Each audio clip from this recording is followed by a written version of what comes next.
خلاص مش هتعب فيها تاني، قررت اعملها وفي ثواني. الكنافة الاساور بطريقة سهلة وبسيطة، قد ايه الولاد كانوا متجننين بيها، حاجة بجد تحفة. شايفين جمالها؟ شايفين طراوتها؟ بجد تحفة تحفة، وهنعملها بطريقة سهلة وبسيطة مش هتاخد منك ثواني على بعض. تعالوا نشوف عملناها ازاي. قبل اي حاجة نسمي بالله ونصلي على الرسول ونخش في مقاديرنا على طول. عندي هنا كوباية من السكر، نزلت عليها بكوباية من المية وعصرة نص ليمونه زي ما انتم شايفين. هديها تقليبه بسيطه كده واحطها على النار مجرد بالظبط من 7 ل 10 دقايق. لما احس ان الشربات تقل معايا شويه هبدا اني انا انزل بقى اطفي عليها وانزل عليها بكيس من الفانيليا. بكده الشربات بتاعنا يكون جاهز. تعالوا بقى هنا نحضر الصينيه بتاعتنا اللي هنعمل فيها اساور الكنافه السهله البسيطه.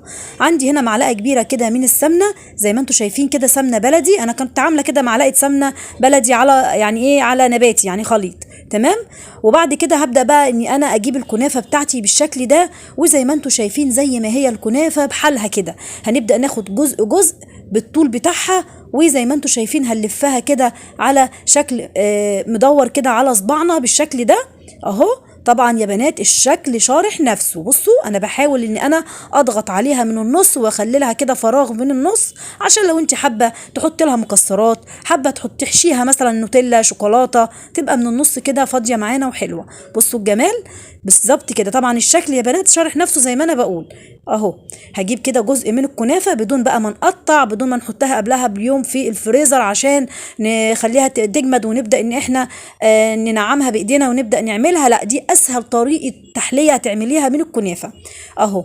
بلفها كده على صباعي بالشكل ده، وابدا بالشكل ده كده على شكل مدور، وارص في الصينيه بالشكل ده اهو.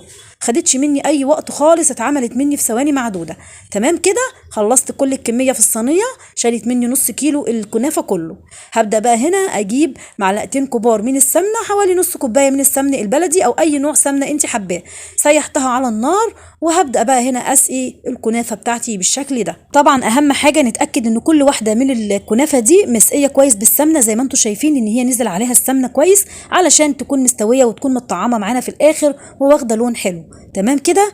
نصلي بقى كده كلنا على سيدنا النبي. اللهم صل وسلم وبارك على سيدنا محمد وعلى اهله وصحبه اجمعين. اتمنى من حضراتكم تساعدوني بشير للفيديو ولايك ومتابعه طبعا في الصفحه عشان يوصل لكم كل جديد بنزله ان شاء الله، وتشرفوني وتنوروني.